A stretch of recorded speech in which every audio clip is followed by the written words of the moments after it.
গণহত্যার জন্য আওয়ামী লীগকে নিষিদ্ধের দাবি জানিয়েছেন বিএনপির চেয়ারপারসনের উপদেষ্টা ও সাবেক মন্ত্রী রুহুল কুদ্দুস তালুকদার দুলু।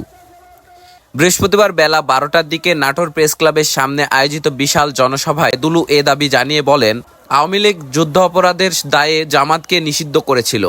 কোটা আন্দোলনের সময় আওয়ামী লীগ হাজার হাজার ছাত্র জনতাকে হত্যা করেছে। তাই আওয়ামী লীগের রাজনীতি করার কোনো অধিকার নেই এই দেশে।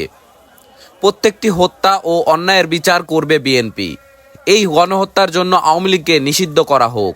বাংলাদেশে আমার দ্বিতীয় স্বাধীনতা হচ্ছে।